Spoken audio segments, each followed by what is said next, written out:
Hello friends, welcome back to my channel. तो आज मैं आपको कराऊंगी इसका एडवांस फाइनेंशियल अकाउंटिंग JNDU का। ये बीकॉम का सेकंड सेमेस्टर का पेपर है। वैसे तो आपको वेबसाइट पे मिल जाता है पेपर, बट वो बहुत ही पुराने मिलते हैं। 2019 तक अवेलेबल हैं, तो ये लेटेस्ट 2021 का पेपर है बीकॉम का सेकंड सेमेस्टर का। तो उसका आज हम सॉल्यूशंस करेंगे। तो हम देखते हैं पेपर कैसे आया था। ऑनलाइन हुए थे एग्ज़ाम्स, ठीक है। तो ये देखो, ये क्वेश्चन पेपर है। तो इसमें क्या था, 8 क्वेश्चंस थे। उसमें से जो हमने 4 थे वो थ्योरी वाले थे, एंड जो 4 और थे वो प्रैक्टिकल थे। तो कोशिश आप हमेशा यही किया कीजिए कि आप हमेशा सम्स को ही पकड़े, बिकॉज अगर सम ठीक होगा तो आपको फुल मार्क्स मिलेंगे। अगर आप थ्योरी वाला कोई भी क्वेश्चन पकड़ते हैं तो उसमें आपको गारंटी नहीं है कि आपको फुल मार्क्स मिलेंगे या नहीं। मे बी आपका कुछ कट भी हो सकता है, पर कई बार आपको करना ही पड़ता है थ्योरी वाले भी क्वेश्चंस। अगर आते हैं सम्स तो डेफिनेटली आप सम्स ही कीजिए। तो अगर ये अब हम जो पेपर है वो सॉल्व करना स्टार्ट करते हैं विदाउट वेस्टिंग टाइम, ठीक है। तो इसमें सबसे पहले मैं जो जितने भी सम्स आए थे, ठीक है, वो वाले तो करवा ही दूंगी, थ्योरी वाले नहीं करवाऊंगी, बिकॉज वो इजीली बुक में उसके आंसर्स अवेलेबल हैं। ऐसा कुछ नहीं है कि आपको उसके आंसर्स मिलेंगे नहीं। तो इसमें जो सेकंड क्वेश्चन था वो जो आया था वो डेप्रिसिएशन से रिलेटेड क्वेश्चन था। तो ये हम सेकंड क्वेश्चन देखते हैं सबसे पहले। तो ये क्या है, Rajeshwar spinning plant purchase machinery for 9,000 on 1 July 2015 and उसने स्पेंड किए 1,000 on it's repairs and installation. Depreciation जो प्रोवाइड की गई है वो 10% की गई है ऑन स्ट्रेट लाइन मेथड। आपको पता ही है जो डेप्रिसिएशन के जो मेथड्स हैं वो दो हैं, एक स्ट्रेट लाइन होता है SLM और एक WDV होता है, ठीक है। तो ये जो सम आया है वो स्ट्रेट लाइन मेथड से आया है। आगे देखते हैं क्या बोल रहा है कि वो 31 December every year straight line method में 10% डेप्रिसिएशन हमने प्रोवाइड करनी है, ठीक है। एंड 2017 में कंपनी ने डिसाइड ये किया कि वो स्ट्रेट लाइन से डिमिनिशिंग मेथड, मतलब अपना चेंज करिए मेथड। पहले स्ट्रेट लाइन था, अब डिमिनिशिंग। ये डिमिनिशिंग WDV ही होता है, इसका दूसरा नाम है डिमिनिशिंग, ठीक है। एंड उसका जो न्यू रेट है वो 15% है, ठीक है। ये आपका था चैप्टर सेकेंड सेमेस्टर में था, डेप्रिसिएशन वाला चैप्टर। तो उसमें यही आपने मेनली यही है कि जब आपका मेथड चेंज हो जाता है, यही वाले मेनली समझाते हैं। बिकॉज सिंपल तो आपको नहीं आएगा कि जो आपने स्ट्रेट लाइन या WDV ऐसे करो। उसके बाद जब मेथड चेंज हुआ बात वहाँ पे ही आती है। तो अब हम इसको सोल्यूशन इसका देखते हैं। ये पूरा क्वेश्चन पेपर है यहाँ तक 8 क्वेश्चंस तक, ठीक है। ये इसका पहले का सोल्यूशन है। क्या सोल्यूशन है देखो, सबसे पहले तो हमें पता ही है मशीनरी अकाउंट बनाना है, ठीक है। और उन्होंने बोला था कि 4 सालों के लिए आपको प्रिपेयर करना है, ठीक है। तो देखो आप कैसे इसको प्रिपेयर करना है। सबसे पहले आपको पता ही है कि बुक्स ऑफ जिसकी भी है राजेश्वर मशीनरी अकाउंट आपने फॉर्मेट बना दिया, डेट पर्टिकुलर्स रुपीज़, ठीक है, डेबिट क्रेडिट। सबसे पहले जब मशीनरी को हमने परचेज़ किया था वो 9,000 में किया था, और जो 1,000 थी उसकी इंस्टॉलेशन चार्जेस थे, ठीक है। और ये 1 जुलाई को किया था, जैसे अभी हमने क्वेश्चन में देखा।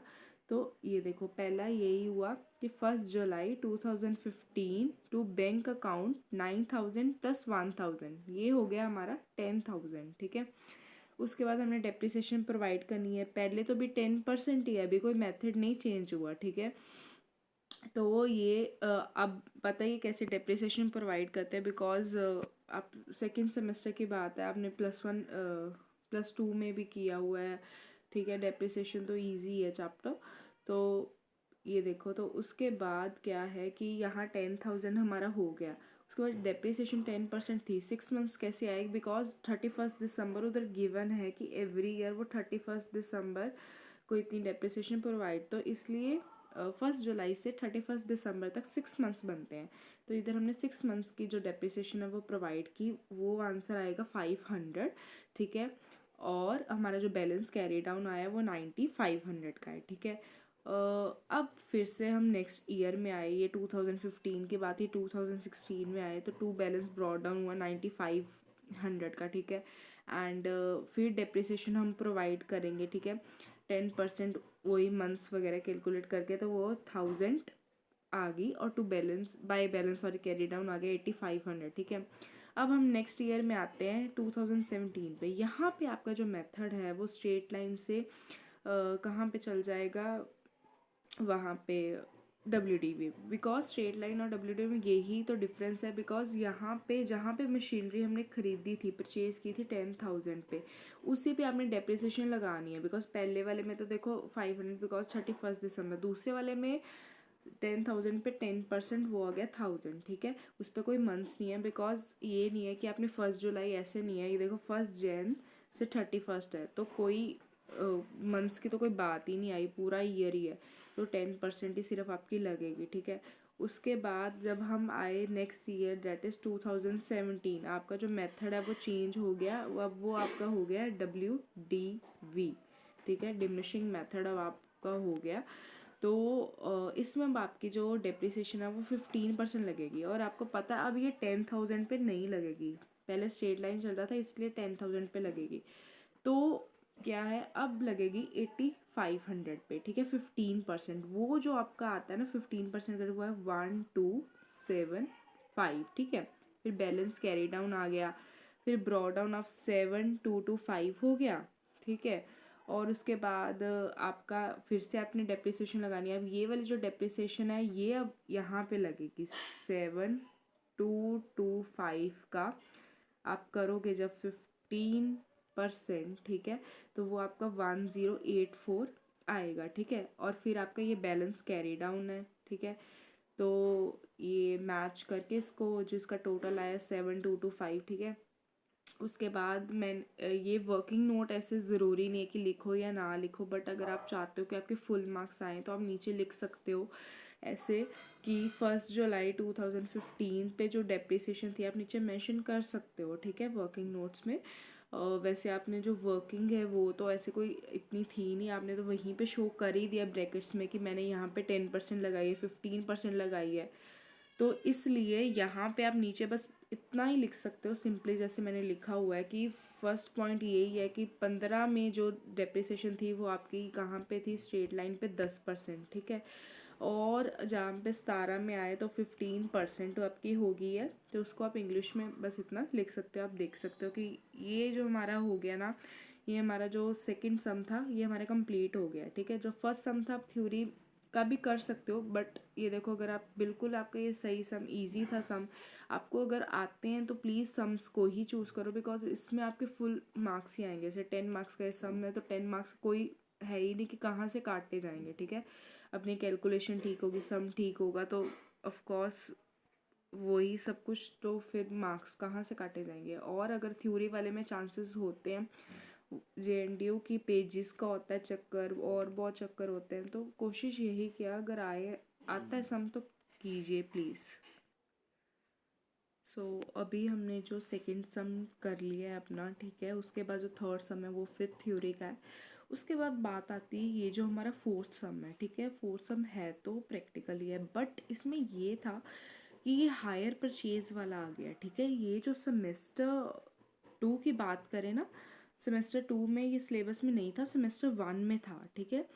तो कई बच्चों ने तो ये कर दिया, मार्क्स मिले ऐसी बात नहीं है, तो इसलिए मैं अभी ये नहीं करवा रही हूँ, बिकॉज ये सेमेस्टर 1 के सिलेबस में था, हायर परचेज वाला हमारे वाले में नहीं था, ठीक है।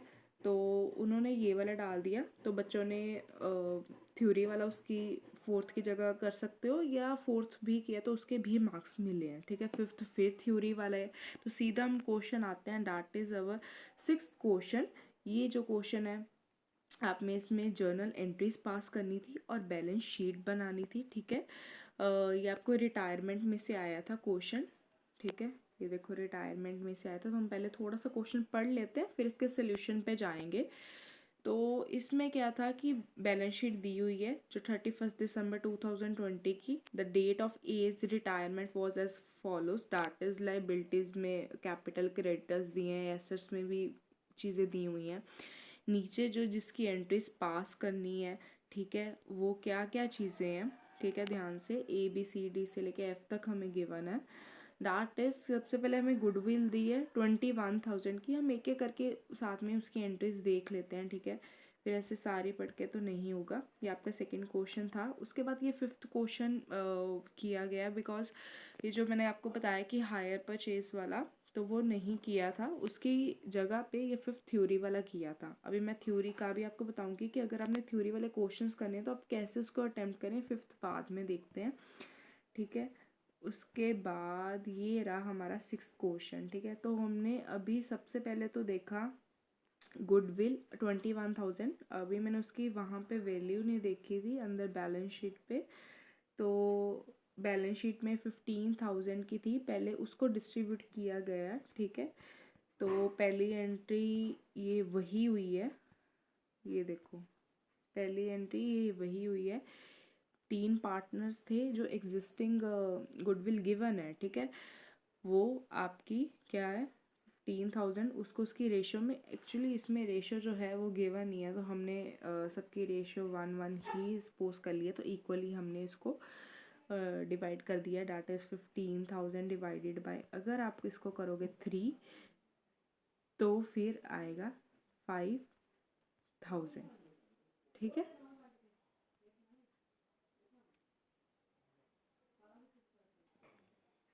सो आपको पहली एंट्री तो समझ आ गई कि जो एग्जिस्टिंग गुडविल गिवन थी ना, हमने उसको ही बस डिस्ट्रीब्यूट किया है ABC में, इक्वल रेशो में हमने उसको डिस्ट्रीब्यूट कर दिया, ठीक है। उसके बाद जो ये वाली सेकेंड एंट्री है वो भी गुडविल की है, बट इसमें अब ये है कि 21,000 जो है आपको अमाउंट जो है, 1 सेकेंड,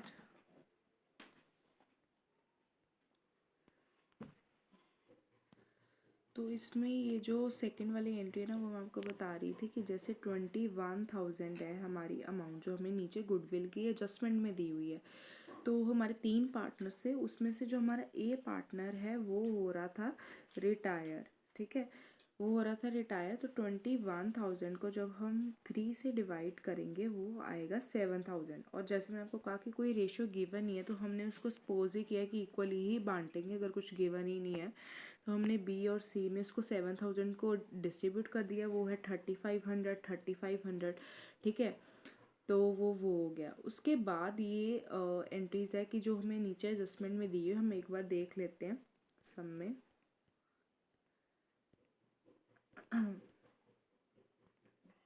ये देखो नीचे दिए कि जैसे जो लैंड और बिल्डिंग है वो जो बढ़ गई है, अप्रिशिएटेड हो गया 2,50,000, और प्लांट एंड मशीनरी रिड्यूस हो गई है 2 मीन्स आपको जैसे प्लांट एंड मशीनरी की जो वैल्यू दी है 28,000 माइनस 23,000 फिर वैल्यू लिखोगे। अगर बाय किसी भी चीज़ में लिखा हुआ है तो उसका मतलब ये होता है कि आपको एग्जैक्टली वही अमाउंट लिखनी है। फिर उसके बाद एक आपको प्रोविज़न बनानी है, ठीक है, और उसके बाद एक डिस्काउंट प्रोविज़न क्या है, डिस्काउंट ऑफ ₹700 ऑन क्रेडिटर्स, एक वो वाली प्रोविज़न है, ठीक है। अब हम इसकी एंट्रीज देख लेते हैं कि क्या क्या है, वो आप कैलकुलेशंस तो कर ही लोगे।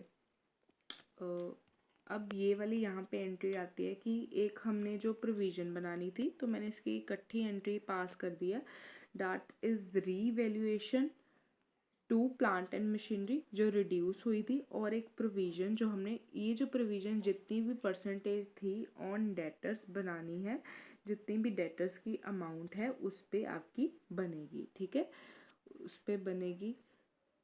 उसके बाद हमारी जो वैल्यू इंक्रीज़ हुई जैसे लैंड एंड बिल्डिंग, और एक ही वैल्यू डिक्रीज़ हुई थी कि इंक्रीज़ हुई थी, उसके साथ जहाँ पे हमने वैल्यू जहाँ पे डिक्रीज़ की है, बिकॉज अगर आप रीवैल्यूएशन अकाउंट बनाते हो यहाँ पे इसलिए नहीं बनाया बिकॉज उन्होंने पूछी सिर्फ जर्नल एंट्रीज़ है।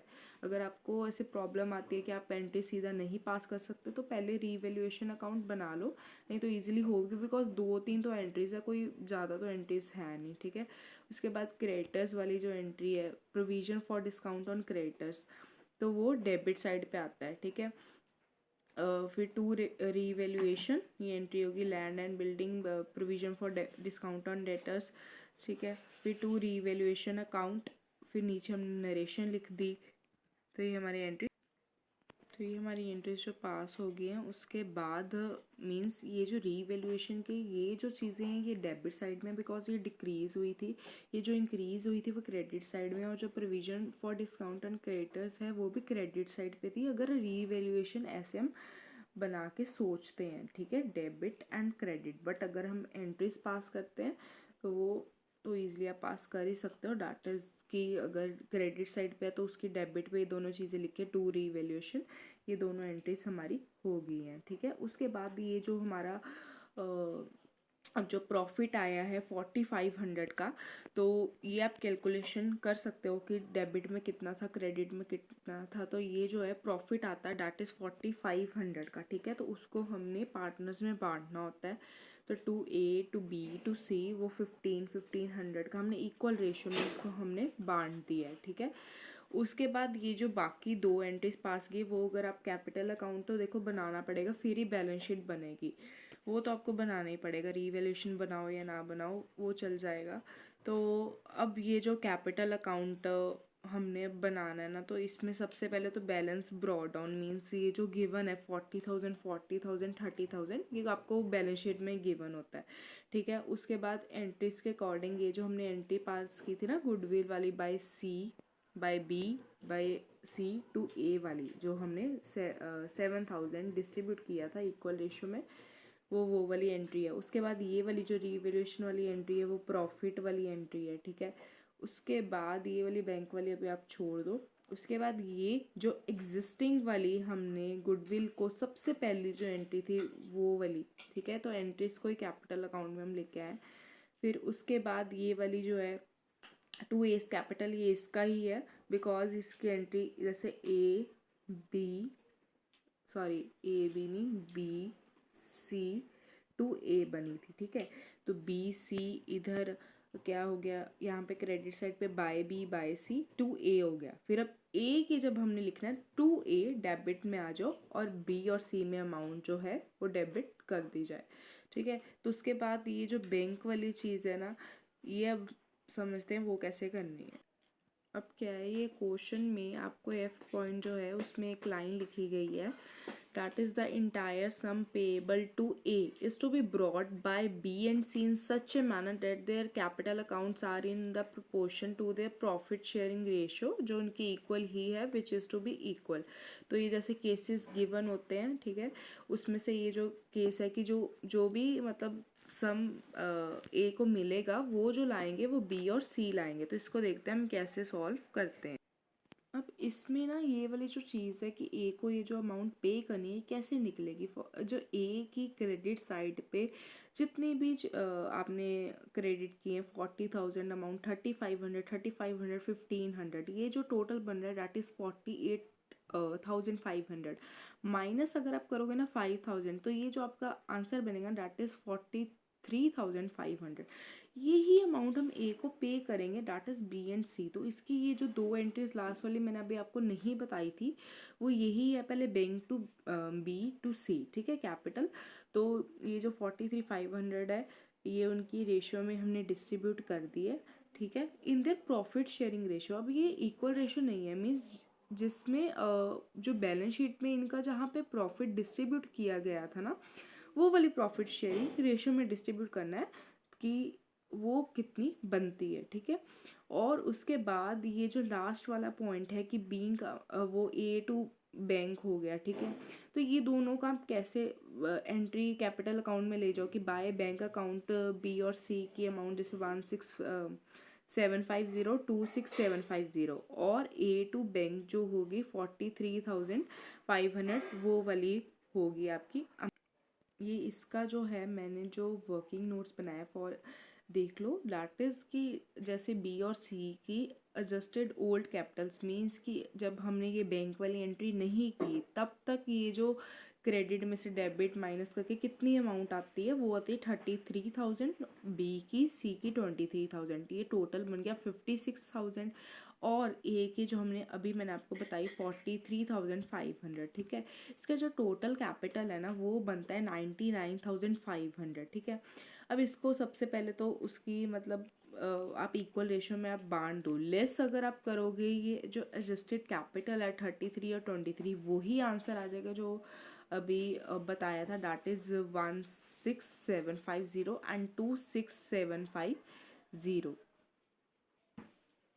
उसके बाद ये जो बैलेंस शीट है वो तो अब बहुत ही ईजी है, आती होगी। डाटा इसकी लैंड एंड बिल्डिंग जितनी रिड्यूस या बड़ी है उसकी वैल्यू को प्लस माइनस करके उसकी वैल्यू लिख दी। फिर प्लांट एंड मशीनरी की, मोटर कार की, डेटर में से उसकी प्रोविज़न लेस कर दी, क्रेडिटर में से उसकी प्रोविज़न।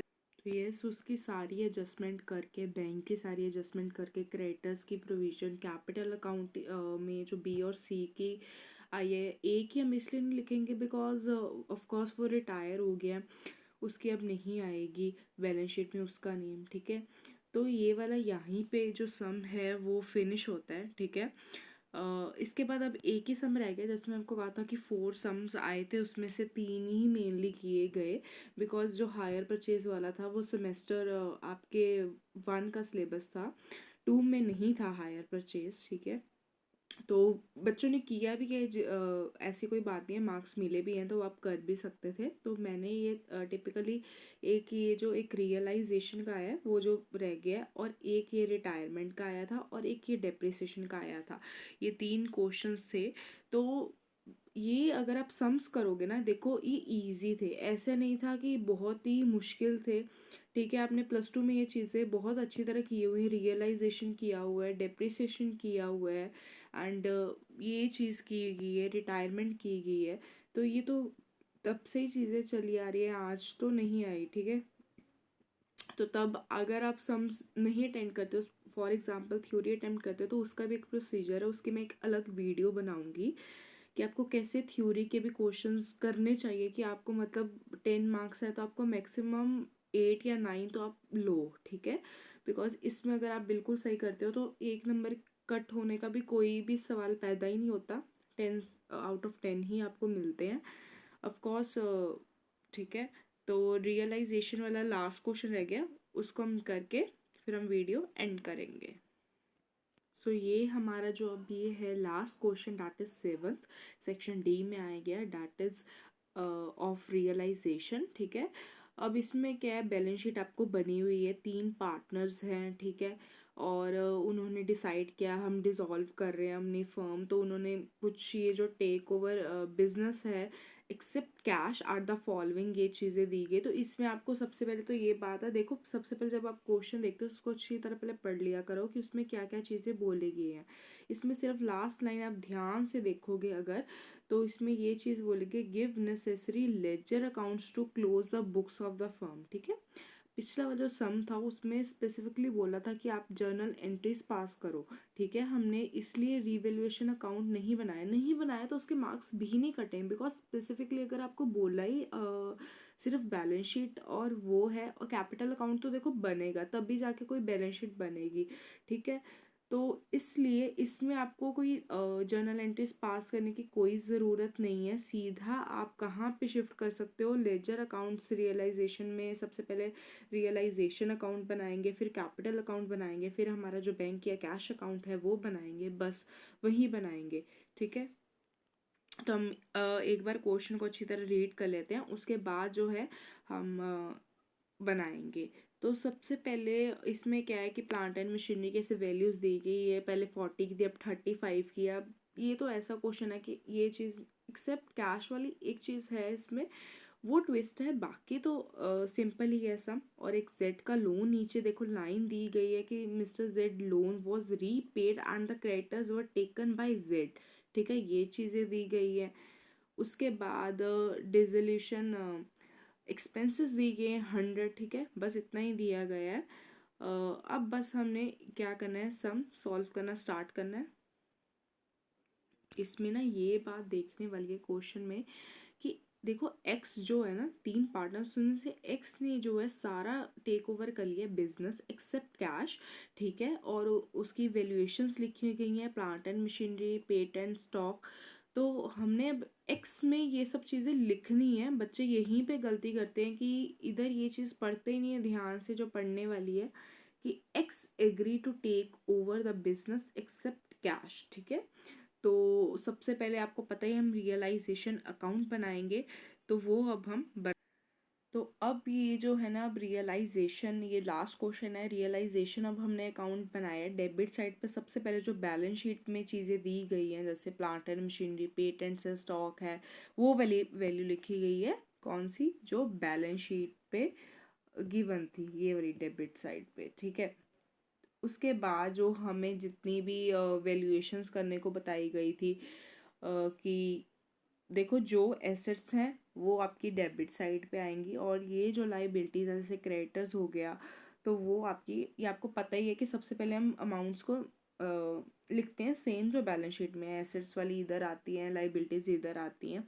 उसके बाद ये जितनी भी आपको चेंजेस की गई थी, कि जैसे लोन अकाउंट एक्सपेंसेस बोले गए थे, वो डेबिट साइड में आएंगे। उसके बाद आपको एक बोला गया था, ये जो अमाउंट है ना 91,000, ये अभी मैं आपको बताती हूँ कि उन्होंने ये जो सारा कुछ प्लस करके जितनी भी नीचे वैल्यूएशंस दी गई थी, एक्सेप्ट कैश लिखा हुआ था, तो नीचे जितनी भी वैल्यूएशंस उसको सबको प्लस करके डाट विल बी 91,000। ठीक है, इसका मैं अभी आपको वर्किंग नोट दिखाती हूँ कि कैसे हमने करना है। तो ये आप देखिए वर्किंग नोट कैसे है। तो ये देखो, सबसे पहले उन्होंने पेटेंट, प्लांट में आपने खुद कुछ भी नहीं अब करना कि ये इसकी वैल्यू ये है वो है। Plant and machinery, patent, stock, ये सब की आपकी वैल्यू देखो गिवन है। लेस आपने किया क्रेडिटर्स, गुडविल तक आपको गिवन थी, तो यहाँ से 91,000 आई है। इसमें कैश को आपने नहीं इंक्लूड करना, ये उन्होंने साफ साफ लिखा हुआ था, और इसका कुछ मीनिंग नहीं है। ये सारी जो चीज़ें हैं वो एक्स ने क्या की हैं, टेक ओवर। ये चीज़ बिल्कुल याद रखना, बच्चे बहुत गलती करते हैं। एक्स ने ये टेक ओवर की हैं। ठीक है, उसके बाद यहाँ पे इसकी अब देखो वैल्यू जो है, हमने यहाँ पे पहले लिखा कि by X capital amount due for business take over 91,000। अब इसके बाद पता ही है आपको कैपिटल अकाउंट बनते हैं कैसे, बहुत ईजी है। देखो, ये कोई ये नहीं है जैसे हम +2 में ये चीज़ें स्टार्ट करते हैं फिर हमारे लिए बिल्कुल न्यू होती हैं। ठीक है, अब तो ईजी लगती है हमारे, बिकॉज हम पहले ये चीज़ें कर चुके हैं। ठीक है, बिल्कुल भी हमारे लिए न्यू नहीं है ये चीज़ें। तो कैपिटल अकाउंट में जो ब्रॉडाउन है, इसलिए मैं आपको इतना ज़्यादा नहीं एक्सप्लेन कर रही हूँ। ठीक है, अगर +2 का लिए बताना होता है, ये तो मैं आपको सिर्फ सोल्यूशंस प्रोवाइड कर रही हूँ कि ये जो पेपर हुए थे, जो आगे वाले जो भी सेमेस्टर 2 में बच्चे आएंगे, तो उनके लिए बहुत बेनिफिशियल है कि 2021 का उनको एक पेपर मिल जाएगा। ठीक है, वो भी हम बाद में बात करेंगे, अभी सम पे हम फोकस करते हैं। तो by balance brought down amounts आ गई हैं। रियलाइजेशन का ये जो प्रॉफिट आया है ना आपका, ये वाली अमाउंट्स ये आए, प्रॉफिट आ गया। ठीक है, जर्नल रिजर्व्स डिस्ट्रीब्यूट, आपको पता ही है जो भी रिजर्व्स वगैरह होते हैं वो हम डिस्ट्रीब्यूट करते हैं। उसके बाद इसको बैंक को भी छोड़ दो, सबसे पहले सारी एंट्रीज को कर लो। फिर जैसे हम बाकी में रिटायरमेंट, एडमिशन में लास्ट में हम जो लिखते हैं बाय या टू, क्या लिखते हैं, बैलेंस कैरी डाउन। बस रियलाइजेशन में लास्ट में कैपिटल अकाउंट पे हमें ये लिखना होता है बाय बैंक अकाउंट या to bank account, because last में हमने क्या बनाना है, दैट इज बैंक अकाउंट, इसलिए हम बैंक अकाउंट लिखते हैं, या कैश आप लिख सकते हो। ठीक है, उसके बाद ये जो रियलाइजेशन वाली अमाउंट आ गई है 91,000, ये एक्स वाली प्लीज़ ध्यान से चीज़ करना। बाकी तो सिंपल ये सम, सिर्फ यहीं पे थोड़ा सा ट्विस्ट था सम में, वैसे तो इजी है वो भी। ठीक है, उसके बाद हमारा सारी चीज़ें अब हमारी हो चुकी हैं, एवरीथिंग इज़ डन। तो अब हम लिख सकते हैं बाय बैंक अकाउंट इतनी अमाउंट जो एक्स की बन रही है, ये यहाँ पे मतलब ये चीज़, इसकी जो डेबिट साइड है वो बड़ी है, क्रेडिट साइड छोटी है, तो इसलिए यहाँ पे इसका जो बैलेंस है वो आएगा, और वाई एंड जेड का यहाँ पे बैलेंस आएगा। ये तो आप कैलकुलेशंस कर ही सकते हो। उसके बाद हमारा ये जो लास्ट स्टेप रहता है, that is our bank account. तो सबसे पहले ऑफ कोर्स जो बैलेंस ब्रॉड डाउन है 7,000 का, वो आ गया। उसके बाद जो अभी हमने यहाँ पे पीछे बैलेंसेस कैपिटल अकाउंट में निकाले हैं, डैट इज़ एक्स में, वाई में, जेड में। ठीक है, वो आ गया। और एक रियलाइजेशन का 6,100, अब आप पूछोगे वो कहाँ से आया, वो कैसे आया कि जैसे जब यहाँ पे ये देखो, ये वाला बैंक में 6,100। ठीक है, तो ये हमारा वो आया है। तो इसके साथ ही हमारा जो है ना ये वाला क्वेश्चन पेपर के जो जितने भी सम्स थे मैंने आपको सारे ही इसके सॉल्यूशंस प्रोवाइड कर दिए हैं। इसका सिर्फ मतलब एक जो कहते हैं मोटिव इस वीडियो का यही था, जब हमने जो भी बच्चा JNDU में देखो पढ़ता है उसको हमें होता है कि क्वेश्चन पेपर कोई भी आप पेपर दे रहे हो तो आप प्रीवियस ईयर क्वेश्चन पेपर्स तो देखते ही हो, ठीक है। उसमें जब भी आप JNDU की साइट पे जाते हो, नो डाउट जो वेबसाइट है A to Z वहाँ पे आपको क्वेश्चन पेपर प्रोवाइड किए जाते हैं, बट आपको लेटेस्ट नहीं प्रोवाइड किए जाते हैं, ठीक है। तो बहुत बच्चों को ये प्रॉब्लम्स होती है कि हमें लेटेस्ट भी चाहिए कि अभी 2020 में या 21 में, ठीक है। 21 में हम देख रहे थे कि 20 के ही मिल जाए, ठीक है, पर 19 का आपको प्रोवाइडेड है, ठीक है। 19-20 का जो आया था, तो लेटेस्ट ये जो 21 का वो अभी आपको प्रोवाइड नहीं। तो उससे पहले मैंने आपको ये वीडियो बना दी है कि जो भी बच्चा सेमेस्टर 2 में है तो उसके लिए बेनिफिशियल है, आपके पास लेटेस्ट पेपर जो है वो आपको प्रोवाइड है विद सोल्यूशंस। ऑफ कोर्स आपको अगर पेपर देखो JNDU की साइट पे क्वेश्चन पेपर अवेलेबल होता है और सोल्यूशंस नहीं होते, तो इससे एक बार आपके आंसर्स एक बार आप खुद ये वाले चीज़ें करना, बिकॉज इतने मुश्किल नहीं है सम्स, ठीक है। उसके बाद आप आंसर मैच कर सकते हो। ऐसे ही मैं और न्यू वीडियोस लाने वाली हूँ that is relating to question papers, because बच्चों को बहुत ज़्यादा होता है कि हमें यार कहीं से सोल्यूशंस प्रोवाइड किए जाएँ। देखो ये सब कुछ फ्री ऑफ कॉस्ट है, जो भी मैं इतना मेहनत करके सोल्यूशंस वगैरह आपके लिए ला रही हूँ एंड ऑल डैट, ये सारा कुछ फ्री ऑफ कॉस्ट है। बस आपको एक काम करना, डैट इज़ ओनली आपको सब्सक्राइब करना है चैनल पे, बिकॉज देखो इससे और से और मुझे मोटिवेशन मिलेगा और आपके लिए मैं और से और न्यू से न्यू वीडियोस लाती रहूँगी। अभी मैंने और भी क्वेश्चन पेपर्स यहाँ पे ईयर्स के डालने हैं विद सॉल्यूशंस, ठीक है। अगर आपको किसी भी सब्जेक्ट का चाहिए क्वेश्चन पेपर विद सॉल्यूशंस, आपको 2021 का हो रहा है कि नहीं मुझे पता चल रहा है, तो वो आप मुझे कमेंट बॉक्स में प्लीज़ लिखो, मैं वो वाला भी आपको प्रोवाइड करूँगी, उस पर एक वीडियो लाऊंगी, ठीक है। आप मुझे कर सकते हो मैसेज, मैं आपकी ईमेल पे उसको सेंड कर सकती हूँ, उस पर वीडियो ला सकती हूँ, ठीक है। बट आप कमेंट्स करना, लाइक करना, सब्सक्राइब करो, ठीक है। और फंक्शनल मैनेजमेंट जो सब्जेक्ट है सेमेस्टर 2 में, उसका भी मैं अभी थोड़े दिनों में लाऊंगी इसके ऊपर भी वीडियो। अब ये चैनल पे रेगुलरिटी रहेगी, रेगुलरली जो वीडियोज़ अपलोड होंगी, कितनी देर से वीडियोज़ अपलोड नहीं हो रही थी, तो अब रेगुलरली वीडियोज़ अपलोड होंगी, ठीक है। तो आप चैनल को सब्सक्राइब करो और सपोर्ट करो चैनल को।